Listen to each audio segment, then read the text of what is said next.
अरे यार हॉस्टल एकदम खाली खाली लग रहा है। हाँ यार, ज्यादातर लड़कियां आज आई नहीं। अच्छा और बता, तेरी छुट्टियां कैसी रही? एकदम रॉकिंग। तुम लोग सिगरेट पी रही थी? तो तुझे क्या लगा हम यहाँ पर अगरबत्ती जलाएंगे? Very funny. तुम लोग ना सुधरोगे नहीं। सुधरना तो तुझे आसमा, और तुझे सुधारने के लिए हमने एक प्लान बनाया है। अच्छा, क्या प्लान किया तुम लोग ने?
डिस्टर्ब हो जाएगी। तो तुमने जानबूझ के आसमा को दरवाजा खुला रखने के लिए कहा था? हाँ, लेकिन मैं सच कह रही हूँ सर। मैं अपने फ्रेंड के साथ उनके रूम में थी और उनसे बातें करते करते मैं सो गई, और जब सुबह उठी तो देखा। पहले आसमा पे हमला हुआ, फिर उसकी बॉडी को खींचकर बाथरूम तक ले जाया गया, और तुम लोग कह रहे हो कि तुमने कोई आवाज ही नहीं सुनी। रूम में पंखे की आवाज इतनी तेज थी, हमें सच में नहीं पता चला कि आसमा के साथ इतना सब कुछ हो गया।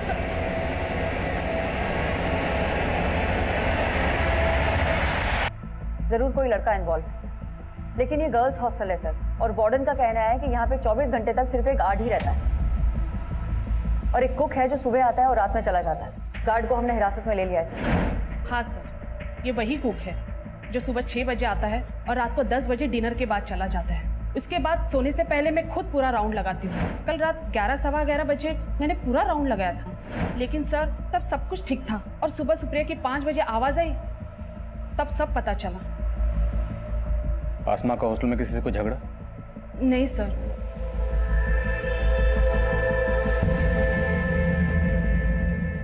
कल शाम तक हॉस्टल में कोई भी लड़की नहीं थी सर, तो ये भी हो सकता है कि कोई पहले से ही हॉस्टल में जाके छुप गया हो, और जब कल लड़कियों ने ज्वाइन किया तो ये कांड करके भाग गया। पॉसिबल है। हम ये अज्यूम कर रहे हैं कि आसमा का पहले रेप हुआ फिर कत्ल हुआ। अब सच क्या है ये पोस्टमार्टम रिपोर्ट बताएगी। हॉस्टल का कोना कोना स्कैन करो और सबकी हैंडराइटिंग के सैंपल्स लो।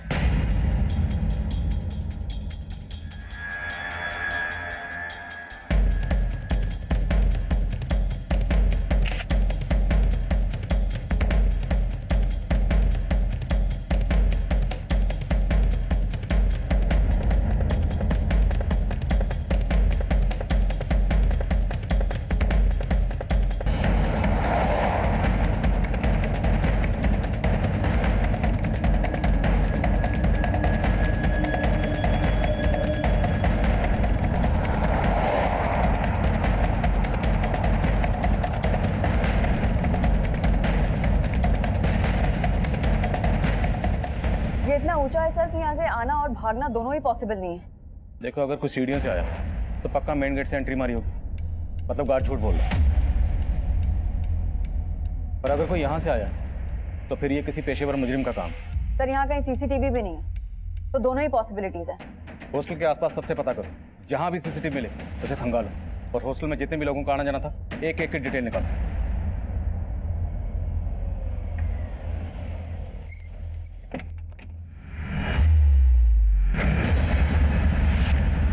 भैया हुआ क्या है?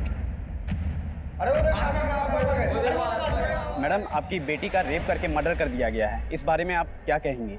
क्या बकवास कर रहे हैं आप? ये बात सही है तुम्हारा? नहीं नहीं नहीं नहीं, कुछ नहीं हुआ है।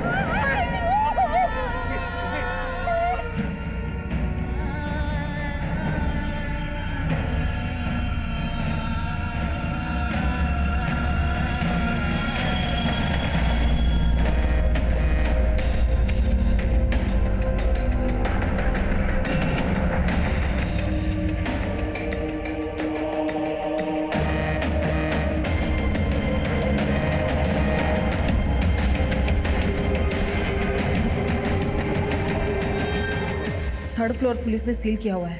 फिलहाल बाकी के रूम में तुम लोग आपस में एडजस्ट कर लो।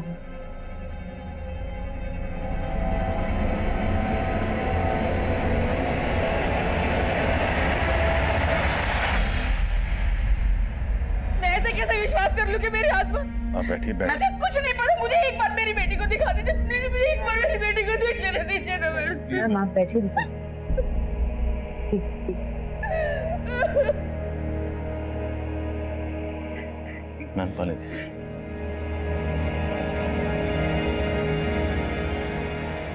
देखिए आसमा की बॉडी को हमने पोस्टमार्टम के लिए भेजा है। मैं वो सब कुछ नहीं जानती, मुझे बस एक बार मेरी बेटी से मिल लेने दीजिए, एक बार। देखिए मैं समझ सकता हूँ एक माँ के नाते ये वक्त आपके लिए आसान नहीं है, पर मैं आपको बताना चाहता हूँ कि आसमा की बॉडी की जो हालत है वो देखना आपके लिए और भी मुश्किल होगा। आपके कह देने से मैं मान लूं कि मेरी बच्ची, अरे कल ही तो उसे हंसता खेलता देखा था। अम्मी इतनी मुश्किल से पैक किया था, अपने ऑफिस खोल दिया। अरे ये देख, घर के बने लड्डू हैं, तूने रखना ही भूल गई थी। अब्बू आप इतने चुप चुप क्यों है? लगता अभी भी मुझसे नाराज है। बेटा ख्यालात तो तेरी अम्मी से भी नहीं मिलते हमारे, फिर भी निभा लिया ना। तू तो बच्ची है हमारी। वाह फूफा, अस्सलाम वालेकुम फूफी।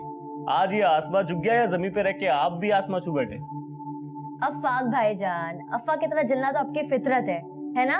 जब देखो अब्बू और मेरे बीच में आग लगाते रहते हैं। तो कल रात को उसे हॉस्टल ड्रॉप करके आया था और आज सुबह। देखिए जिस तरह से आसमा को मारा गया काफी दिल दहलाने वाला है। ये जरूर किसी ऐसे शख्स का काम है जिसकी आसमा से गहरी रंजिश रही होगी। तो क्या आसमा ने कभी आप लोगों से इसके खिलाफ कुछ कहा था? नहीं सर, उसने कभी कुछ ऐसा नहीं बताया।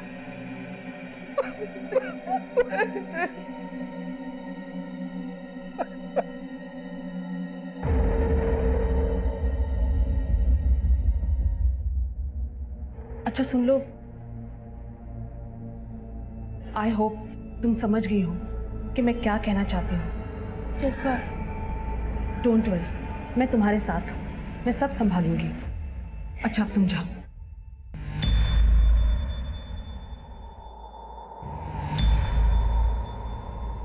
हमने कई लोगों की हैंडराइटिंग ली है सर, लेकिन किसी की भी लिखावट इस लेटर की लिखावट से मैच नहीं करती।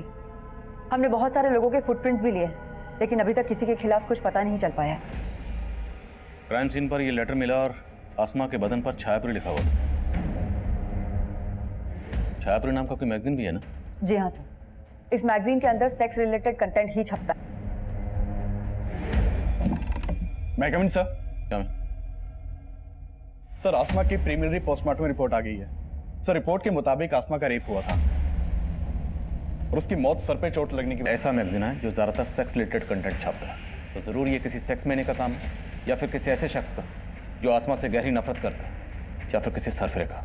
सबकी लिस्टिंग करो और शहर के सभी इंस्टीट्यूट को उठाओ और तोड़ो एक एक को। आसमा रेप और मर्डर केस में जहां हम एक तरफ आसमा की जिंदगी के पन्ने पलट कर देख रहे थे, वहीं दूसरी तरफ हमें इस केस में किसी बाहरी एंगल की पॉसिबिलिटी भी नजर आ रही थी। इसलिए हमने शक की बुनियाद पर कई हिस्ट्री शीटर्स को उठाया।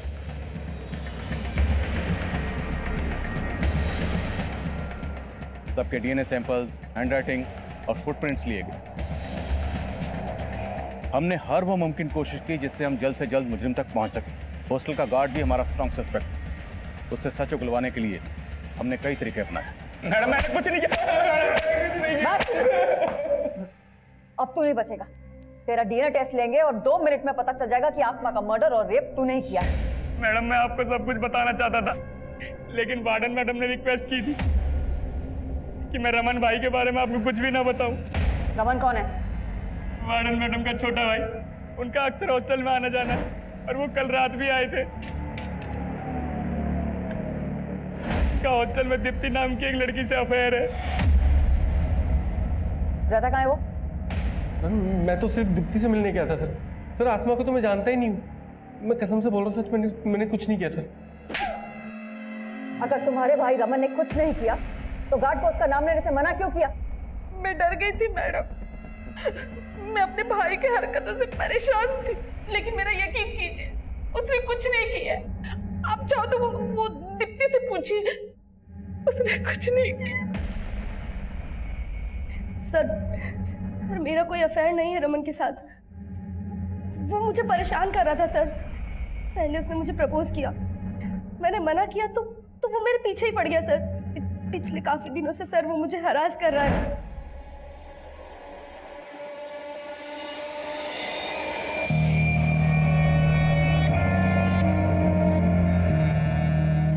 मैं उसका फोन नहीं उठा रही थी तो वो उस रात हॉस्टल में आ गया।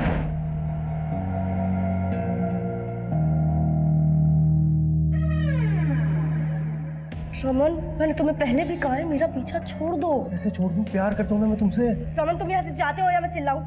मैंने उसको वार्न किया था सर, तो वो वहाँ से चला गया था। उसके बाद क्या हुआ मुझे नहीं पता सर। सुबह मेरी नींद शोर से ही खुली थी सर। मैंने वार्डन मैम को रमन के बारे में बताया था, मगर वार्डन मैम ने मुझे चुप रहने के लिए कहा। मुझे नहीं पता रमन ने आसमा के साथ कुछ किया या नहीं। तो दीप्ति की तरह तो आसमा के पीछे पड़ा होगा। तुझे लगा दीप्ति नहीं तो आसमा? नहीं सर, ऐसा कुछ नहीं है सर, मैं दीप्ति से प्यार करता हूँ। मिलने दीप्ति से गया होगा, लेकिन आसमा ने तुझे देख लिया। वो शोर ना मचा दे इसलिए तूने उसे। नहीं सर, ऐसा नहीं है सर, मैं तो तभी वहां से चला गया था। नहीं, अब मैं ऐसा नहीं करूँगा, मुझे माफ कर दो। ऐसे नहीं छोड़ूंगा तुझे। अरे साहब, छायापुरी मैगजीन तो हर नुक्कड़ और चौराहे पे बिकती है। अब एक ऐसा रेपिस्ट जो छायापुरी मैगजीन पढ़ता है, उसको ढूंढना तो समुद्र में सुई ढूंढने जैसा है। लेकिन ढूंढना तो पड़ेगा। ठीक है साहब, आप बोलते हो तो कोशिश करके देखता हूँ। हेलो, हाँ बोल। सर, गार्ड और रमन दोनों वहीं अटके हैं, लेकिन उनके फुटप्रिंट का साइज क्राइम सीन पे मिले फुटप्रिंट के साइज से मैच करता है। मैंने दोनों के डीएनए सैंपल्स भी ले लिए हैं सर, लेकिन रिपोर्ट आने तक वेट करना पड़ेगा। ये दोनों इतनी आसानी से कुछ नहीं उगलने वाले। क्राइम सीन से हमें जो आसमा का फोन मिला था उसे अच्छे से स्कैन करो, उससे हमें कोई ना कोई क्लू जरूर मिलेगा। मैगविन सर। हमें सर, हमने हॉस्टल के आसपास के सारे सीसीटीवी खंगाले। क्राइम वाले दिन हॉस्टल के पीछे की तरफ एक कार वहां के सीसीटीवी में कैप्चर हुई थी। सर, मैं वहां की फुटेज लाया हूँ। लेकर सर, इस गाड़ी का नंबर विजिबल नहीं है। मैंने इस गाड़ी के बारे में आसपास के लोगों से पूछताछ की, लेकिन पहले किसी ने भी इस गाड़ी को यहाँ नहीं देखा। सर, सस्पिशियस बात यह है, ये गाड़ी रात को 1 बजे यहाँ आई, इस गाड़ी में से कोई उतरा और फिर अर्ली मॉर्निंग वापस आया। जिस डायरेक्शन में ये गाड़ी गई है उस डायरेक्शन के सीसीटीवी खंगालो। हो सकता है वहाँ के किसी सीसीटीवी में इसका नंबर कैप्चर हुआ। Okay sir.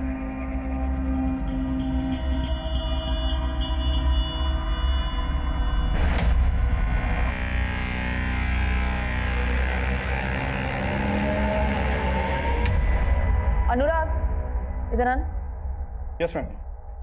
ये आसमा के फोन पे अफवाक नाम के लड़के के 5 मिस कॉल है। मैम, अफाक तो आसमा का कजन है जो आसमा के पेरेंट्स के साथ आया था। अफवाक ने आसमा को 5 बार कॉल किया, लेकिन आसमा ने एक भी बार रिसीव नहीं किया। लेकिन बाद में आसमा की अपनी मदर से बात हुई है। ये चक्कर क्या है? आसमा के पेरेंट्स से दोबारा मिलना पड़ेगा। ये वही गर्ल्स हॉस्टल है जहां आसमा का इतना ब्रूटल रेप और मर्डर हुआ, पर पुलिस अभी तक इस केस में नाकाम नजर आ रही है। अब अफसोस करने का क्या फायदा? वक्त रहते अगर आसमा के पर काट दिए होते तो यह दिन नहीं देखना पड़ता। चारों तरफ इज्जत का कचरा हो रहा है। आपको अपनी इज्जत की पड़ी, अपनी बच्ची का कोई दुख नहीं। दुख है मुझे, इसीलिए कोस रहा हूं तुझे। एक नहीं सुनती थी मेरी। पता नहीं वहां किस लड़के के साथ चक्कर चल रहा था उसका। वहां उसके साथ इतना कुछ हुआ और आप उसको ही।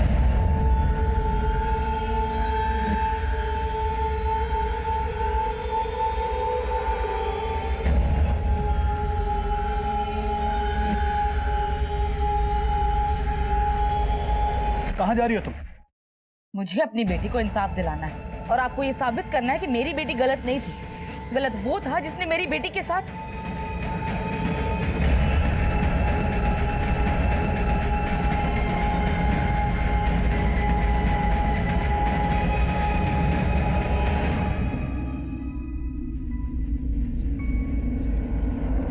मैं आपसे अफवाक के बारे में बात करना चाहती हूँ। क्या आमना का और अफवाक का कोई इशू था? कैसी बातें कर रही हैं मैडम?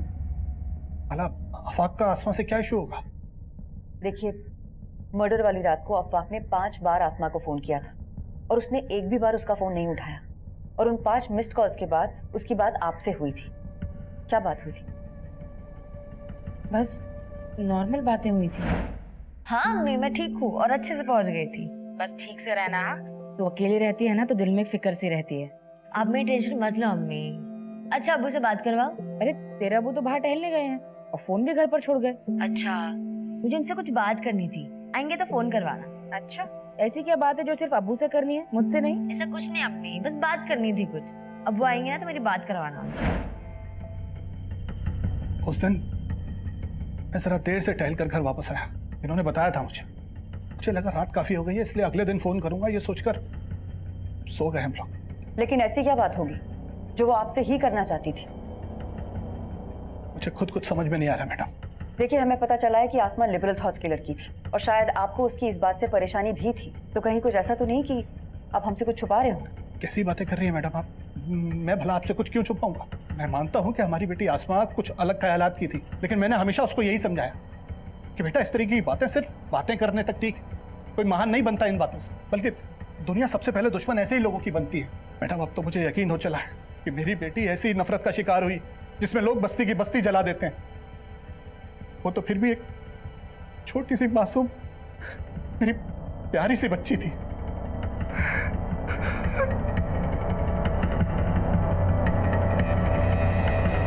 ठीक है, मैं आता हूं। सर मैंने ब्रोथल में फील्डिंग लगाई तो एक टिंडा नाम के आदमी का मालूम चला। कौन टिंडा? ये आदमी है साहब, ब्रोथल में काफी आना जाना है इसका, काफी वहशी है ये आदमी। वो टिंडा है ना, दिमाग से एकदम सटका हुआ है। जो भी उसके साथ जाती है ना उसका हालत खराब कर देता है। एक नंबर का जानवर है, जानवर। आप एक बार देख लो, हो सकता है ये वही सनकी आदमी हो जिसे आप ढूंढ रहे हैं। आसमा के पेरेंट्स से अफाक के बारे में बात की? सर वो अफाक पे कोई शक नहीं जता रहे और अफाक से मैं खुद मिली थी ये जानने के लिए कि उसने उस रात आसमा को इतने सारे कॉल्स किए क्यों थे। मैम मैं उसे हॉस्टल छोड़ के घर आया तो ऐसे ही कॉल किया था, ये जानने के लिए कि सब खैरियत है कि नहीं। लेकिन उसके साथ कुछ ठीक हुआ नहीं और उसने तुम्हारे कॉल्स भी रिसीव नहीं किए। क्यों? पता नहीं मैम, मुझे लगा सो गए होगे। लेकिन तुम्हारे मिस्ड कॉल्स के बाद उसने अपनी अम्मी से भी बात करी, लेकिन तुम्हें कॉल बैक नहीं किया। कोई ना कोई वजह तो होगी ना, कहीं को छुपा तो नहीं रहा तुम हमसे? नहीं मैम, मैं कुछ नहीं छुपा रहा। फिर भी इस अफाक के बारे में सब कुछ पता करो, हो सकता है कुछ छुपा रहा हो। और ये भी पता करो कि मर्डर की रात ये कहाँ था। Okay sir. मैं कम इन सर। सर हमारे खबरियों से इस तेजस और टिंडा नाम के आदमी की इंफॉर्मेशन मिली है। सर इसके बारे में जो भी पता चला उस हिसाब से शक किसी के ऊपर जाता है। सर मैंने चेक किया, मर्डर वाली रात इसका फोन हॉस्टल वाले एरिया में ही एक्टिव था। उठाओ इसे। Yes sir.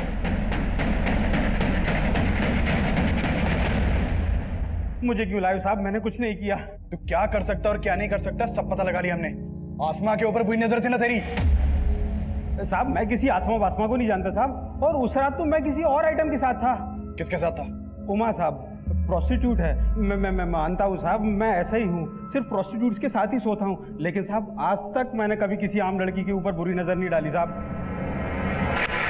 टिंडा के पैर के साइज क्राइम सीन पर मिले फुटप्रिंट के साइज से मैच कर रहे हैं। लेकिन सर ये टिंडा बहुत मोटी चमड़ी का है, बहुत तोड़ा लेकिन फिर भी कुछ नहीं उगला। इस टिंडा का भी डीएनए और हैंडराइटिंग सैंपल लो। सर सर आज सुबह संत नगर पुलिस ने विक्रमपुर एरिया से एक अज्ञात गाड़ी जब्त की है। ये देखिए सर, ये विनय नाम के एक आदमी की गाड़ी है जो संत नगर में रहता है। सर उसने अपनी गाड़ी चोरी होने की कंप्लेन लिखवाई थी और सर ये गाड़ी उसी शाम चोरी हुई है जिस रात आसमा का मर्डर हुआ है। और इस गाड़ी का कलर उस कार के कलर से मैच करता है जो गर्ल्स हॉस्टल के बैक साइड में देखी गई थी। ये गाड़ी चुराई गई संत नगर से, जो उस हॉस्टल से 7-8 किलोमीटर की दूरी पर है। तो कोई इतनी कम दूरी तय करके कार चुराने के बाद मर्डर करने क्यों आएगा? मेरा मतलब है चोरी की हुई कारें ज़्यादातर लूट और रॉबरी में इस्तेमाल होती या फिर लाश डंप करने के लिए। लेकिन यहाँ तो रात भर लाश भी उस हॉस्टल में थी और अगली सुबह तक ये कार भी वहीं थी। और अगर ये कत्ल इसी कार चुराने वाले ने किया है तो ये इतनी देर वहाँ क्यों रुकेगा? लेकिन सर हम किलर को सरफिरा भी तो समझ रहे हैं। हो सकता है ये चोर वही हो जिसे हम ढूंढ रहे हैं। ठीक है, संत नगर पुलिस के टच में रहो और पता करो कि कार चुराने वाला कौन हो सकता है। और हॉस्टल एरिया का डंप डाटा स्टडी करो, हो सकता है वहाँ से कोई सस्पिशियस नंबर सामने आए। यस। आपने अफाक को आसमा के साथ हॉस्टल क्यों भेजा था? अभी अचानक तुमने अजीब सा सवाल क्यों पूछा? सवाल तो ये है कि आसमा आपसे क्या बात करना चाहती थी जो उसने मुझे नहीं बताई। या आपने अफवाह को कुछ बोला जो मुझे नहीं बताया?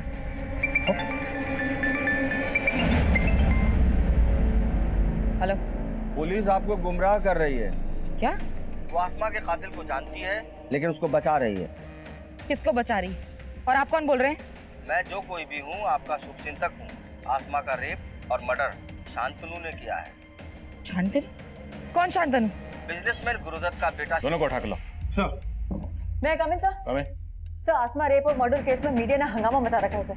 न्यूज आ रही है टीवी पे। चलो टीवी चला। हम पहले पुलिस पर भरोसा कर रहे थे, लेकिन अब हमारा भरोसा उन पर से उठ। लेकिन आपका पुलिस पर से भरोसा क्यों उठ गया? कि पुलिस मेरी बेटी के कातिल को बचा रही।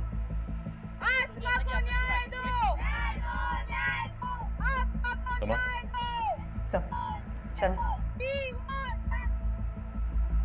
आसमा को न्याय दो! न्याय दो! न्याय दो! आसमा को न्याय दो! न्याय दो!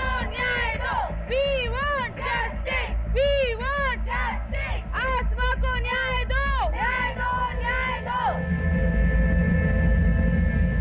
We want justice! We want justice!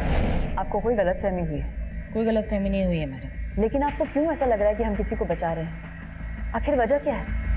आसमा का रेप और मर्डर शांतनु ने किया है। शांतनु? कौन शांतनु? आप उस बिजनेसमैन के बेटे शांतनु को बचा रहे हैं। शांतनु? मैम, इस शांतनु अनिरुद्ध का दोस्त है, जिसका नंबर हमें सुप्रिया के कॉल रिकॉर्ड से मिला था। वो मर्डर वाली रात शांतनु का नंबर भी हॉस्टल वाले एरिया में ही बंद था। लेकिन उस पीसीओ से फिरोजा को किसने फोन किया था, ये हमारे लिए जानना बहुत जरूरी है। एक काम करो, अनिरुद्ध, शांतनु और सुप्रिया, इन तीनों को लेकर आओ और पीसीओ पे भी जाके आओ। Okay ma'am. तो अनिरुद्ध और शांतनु, तुम लोग उस रात हॉस्टल गए थे नहीं? हाँ सर, ये दोनों गर्ल्स हॉस्टल में आए थे, लेकिन सर ये लोग मुझसे और मेरी फ्रेंड से मिलने आए थे। उस रात हॉस्टल में ज़्यादा लड़कियां नहीं थी, इसीलिए हमने पार्टी प्लान किया था। मैंने आसमा को भी इनवाइट किया था सर। व्हाट? तू उन लोगों को यहाँ बुला रही है? पागल हो गई सुप्रिया? किसको पता चला ना तुझे यहाँ से निकाल देंगे। लेकिन उसने आने से मना कर दिया। फिर हम लोग दूसरे रूम में पार्टी कर रहे थे। तुम्हारे हॉस्टल में मेल्स के आने पर पाबंदी है, है या नहीं? तो तुम लोग हॉस्टल में कैसे घुसे, वो भी इतनी रात को?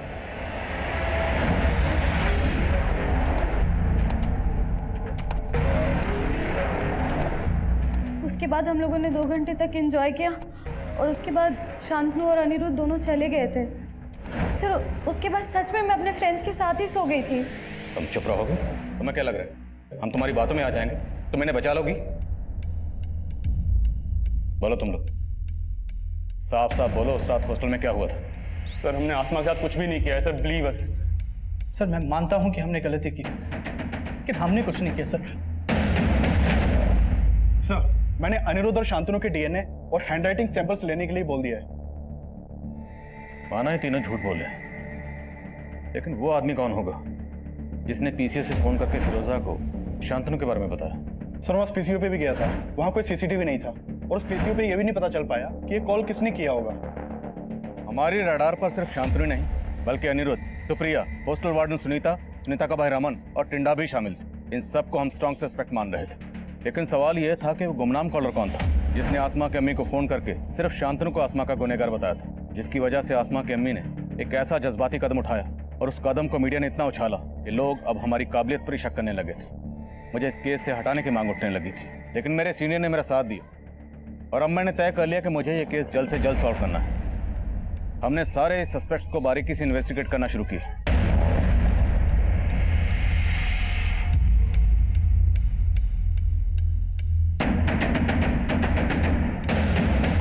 अफवाक के बारे में कुछ बातें मालूम चली हैं सर।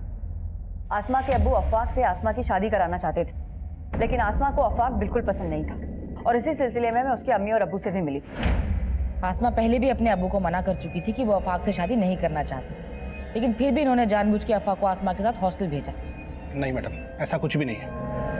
मैं बस ये चाहता था कि अफाक और आसमा एक दूसरे को जान लें, समझ लें। और मैं गारंटी से कह सकता हूँ मैडम, अफाक ने आसमा के साथ कुछ भी गलत नहीं किया होगा। आसमा की फैमिली काफी कंजर्वेटिव है सर और आसमा आजाद ख्यालों की लड़की थी। आसमा की अम्मी ने हमें यह भी बताया कि आसमा को लगता था कि अफाक भी उसके पेरेंट्स की तरह कंजर्वेटिव ही होगा, और उसने अपने पेरेंट्स के सामने अफाक को साफ साफ मना भी कर दिया था। अफाक को मैंने हमेशा भाई की नज़र से देखा है, लेकिन अब आप कह रहे कि मैं शादी कर लूँ?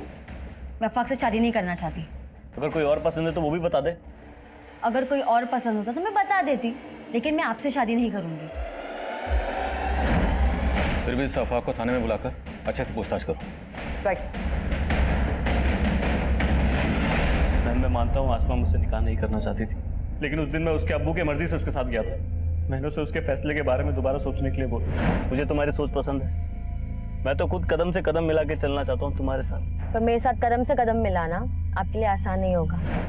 बहुत गुरूर था उसे खुद पे, साफ साफ मना कर दिया। और उसका गुरूर तोड़ने के लिए तूने उसे खत्म कर दिया। नहीं मैम, मैंने ऐसा कुछ नहीं किया। फोन तो करता था ना तू उसे, उसने तेरे फोन नहीं उठाए तो तूने वापस हॉस्टल पहुंचकर उसको खत्म कर दिया। मैम मैंने ऐसा कुछ नहीं किया। मैम मैं तो उससे प्यार करता था, मैं क्यों करूंगा ऐसा? मैम लेके जाओ इसको, इसका हैंडराइटिंग और डीएनए सैंपल ले लेना। मैम मेरी बात मैम मैंने कुछ नहीं किया। मैं कमिन सर। कमिन सर, आसमा के मदर को जिस पीसीओ से कॉल किया गया था वो मैंने उस एरिया के सीसीटीवी स्कैन किए, उसमें एक सस्पिशियस आदमी कैप्चर हुआ है। उठाओ इसे। सर। सर मैंने कुछ नहीं किया, मैं अपने बेटे चिंटू को बचा रहा था सर। चिंटू ने ऐसा क्या किया? दरअसल चिंटू दुकान का सामान लेने हॉस्टल जाता था सर। वो बच्चा था इसलिए गार्ड भी उसे अंदर जाने देता था, लेकिन बचपने में वो आसमा को पसंद करने लग गया था। मेरे ही मोबाइल से उसने आसमा के कुछ वीडियो रिकॉर्ड कर लिए थे। अब मैं ऐसा नहीं करूंगा, मुझे माफ कर दो। ऐसे छोड़ने वाला नहीं तुझे, 1 घंटे तक ऐसे ही खड़ा रहना। Video recording? कैसे वीडियो? नॉर्मल सा वीडियो सर, जो मैंने अब डिलीट कर दिए हैं। मुझे ऐसा लगता था कि कहीं आप उसकी वजह से मेरे बेटे तक न पहुंच जाए, इसीलिए मैंने पीसू से झूठा कॉल किया था। आसमा का रेप और मर्डर शांतनु ने किया है सर। मुझे मालूम था कि शांतनु और उसका दोस्त हॉस्टल में जाते थे। मुझे शुरू से लग रहा था कि ये काम उन दोनों लड़कों ने किया है, इसीलिए सर मैंने ये सब वो किया। आसमा रेप और मर्डर केस में अब एक नाबालिग बच्चे चिंटू की कुछ ऐसी हरकतें सामने आई जिसने इस केस को एक नया मोड़ दे दिया। लेकिन चिंटू के फादर ने जो शातिरपना किया था उसे भी हमारी सस्पेक्ट लिस्ट में जोड़ रहा था। हमने उसका डीएनए, हैंडराइटिंग सैंपल्स और फुटप्रिंट्स ली, और आसमा के कजन अफाक के भी हम डीएनए रिपोर्ट का इंतजार कर रहे थे। लेकिन इसके अलावा हमारे हाथ कोई पुख्ता सबूत नहीं लग रहा था। मैं एक अजीब सी गफलत में था। अक्सर यही सोचता रहता कि क्या हम सही डायरेक्शन में थे। ये केस मुझे लगातार झकझोर रहा। क्राइम सीन के मंजर मुझे रात भर सोने नहीं देते थे। ऊपर से मीडिया का प्रेशर इतना ज्यादा था कि मेरे सीनियर्स ने इस केस को सॉल्व करने के लिए मेरे लिए एक डेडलाइन मुकर्रर कर दी। मैं अक्सर ये सोचकर परेशान हो जाता कि अगर मैं इस केस को सॉल्व ना कर पाया तो क्या उस मासूम बच्ची आसमा को कभी इंसाफ मिल पाएगा? मैं कमिन सर? सर, मैं उस कार चोर के बारे में पता कर रही थी तो पता चला है कि पूरे डिस्ट्रिक्ट में पिछले 25 दिनों में 20 गाड़ियां चोरी हुई हैं, और इनमें से ज्यादातर गाड़ियां कुछ दिनों के गैप के बाद कहीं भी खड़ी मिल गई। 25 दिनों में 20 गाड़ियां? जी सर। मतलब तकरीबन हर रोज एक गाड़ी चोरी हो रही थी? Yes sir. जिन एरिया से ये कार्स चोरी हुई है वहां कहीं कहीं चोर सीसीटीवी फुटेज में कैप्चर हुआ है, लेकिन चेहरा कहीं भी क्लियर नहीं है। ये देखिए सर, यहाँ कहीं भी इसका चेहरा क्लियर नहीं है, लेकिन सर इसकी चाल में एक लचक है जो हर फुटेज में एक जैसी है। और सर हॉस्टल के बैक साइड के सीसीटीवी फुटेज में भी उस आदमी की चाल में ऐसी ही लचक दिख रही थी। और सर हो सकता है कि हॉस्टल के बैक साइड में जो कार देखी गई थी वो भी इसी ने चुराई हो, और आसमा के मर्डर और रेप में भी इसी का हाथ हो। लेकिन सर ये दुबला पतला आदमी जो सही से चल नहीं सकता, सर ये कैसे हिम्मत करके हॉस्टल के अंदर घुसा होगा और उसने आसमा का रेप और मर्डर किया होगा? हो सकता है ये वो ना हो जिसकी तलाश हमें, लेकिन फिर भी कंफर्म करना जरूरी है कि उस रात ये गाड़ी यही वहां लेकर आया था। हॉस्टल के आसपास सब जगह पता करो, क्या उस रात कोई ऐसा आदमी देखा गया था जो इसकी तरह लगना कर चल रहा था? सर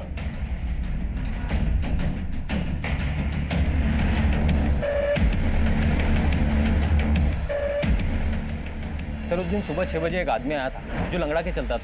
उसके पास एक कार भी थी। उसने मेरे यहाँ बैठकर कई कप चाय भी पी थी। अच्छा, उस आदमी का स्केच बना सकते हो? जी साहब, बनवा सकता हूँ। मैम, चाय वाले ने जिस आदमी के बारे में बताया था उसका स्केच है। पता करो उसका कोई क्रिमिनल रिकॉर्ड है क्या, और इस स्केच को हर जगह सर्कुलेट करो। हो सकता है इसके जानने वाला कोई मिले। Okay madam.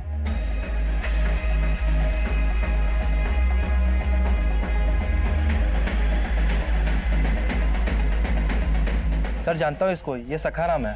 सखाराम कहाँ रहता है ये? सर घर तो मालूम नहीं है, लेकिन आगे ये गैरेज है, वहाँ मैकेनिक का काम करता है।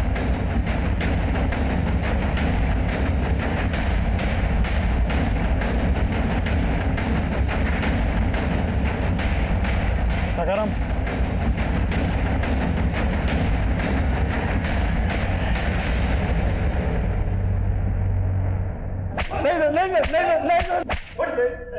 नहीं साहब मैं मानता हूँ कि मैं गाड़ी चुराता हूँ, लेकिन सर मैंने किसी लड़के के साथ कुछ नहीं किया।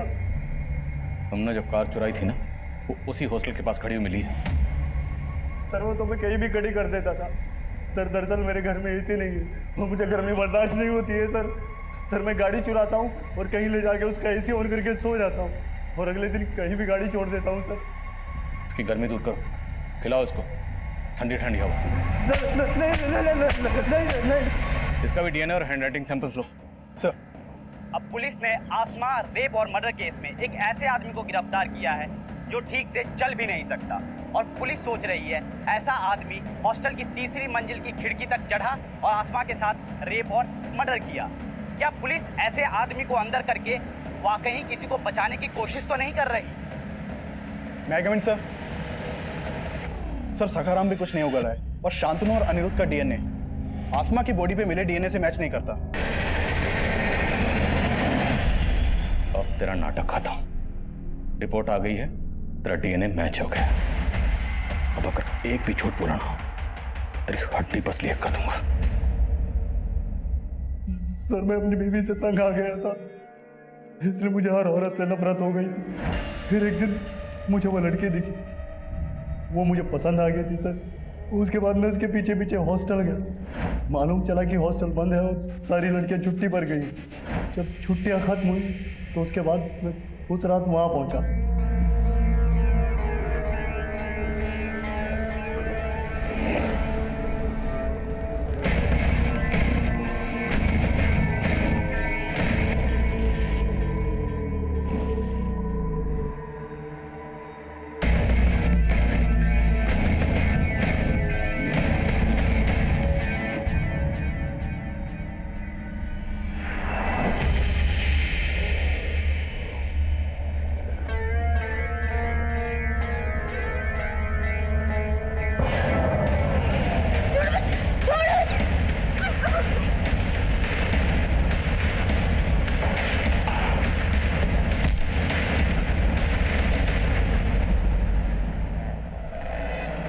उसकी लाश के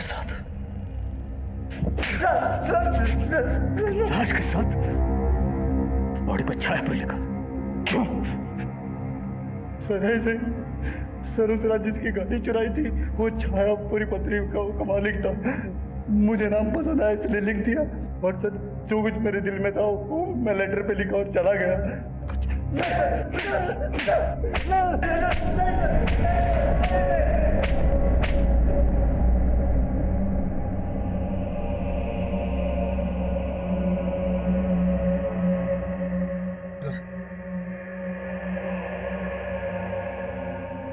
अब बोल रहे थे ना मेरी बेटी का वहां किसी लड़के के साथ चक्कर,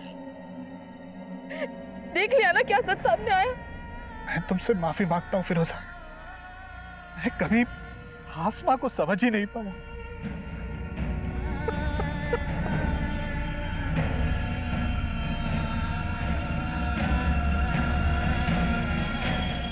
आसमा रेप और मर्डर केस का main accused Sakharam physically disabled था, इसलिए मीडिया उसकी इस कमजोरी का वास्ता देकर उसके बचाव की बातें कर रही थी। लेकिन जब सच्चाई सामने आई, उसने सबको हैरान करके रख दिया। सखाराम ने ना सिर्फ आसमा का कत्ल किया, बल्कि वो घायल आसमा को 100 मीटर तक घसीट कर ले गया, उसके साथ दरिंदगी करता रहा। लेकिन हॉस्टल में मौजूद किसी ने कोई आवाज़ नहीं सुनी, किसी ने कुछ नहीं देखा, कुछ नहीं सुना। जबकि उस रात हॉस्टल में सखाराम के अलावा वार्डन सुनीता का भाई रमन और सुप्रिया के दोस्त अनिरुद्ध और शांतनु भी मौजूद थे, जो गलत तरीके से हॉस्टल में दाखिल हुए थे, जिससे साबित होता है कि आसमा एक ऐसे प्रमाइसिस में रह रही थी जहाँ पर सिक्योरिटी ताक पर थी।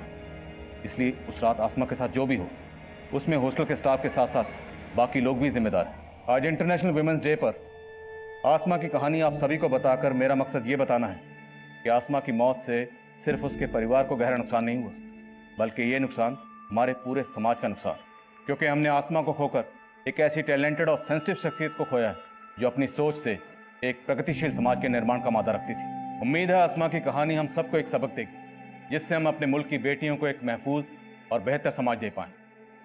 अब मैं आदिल खान आपसे इजाज़त लेता हूँ। आपसे फिर मुलाकात होगी एक और नए केस के साथ। तब तक देखते रहिए क्राइम पेट्रोल 10 तक। मकसद बताना नहीं, बचाना है।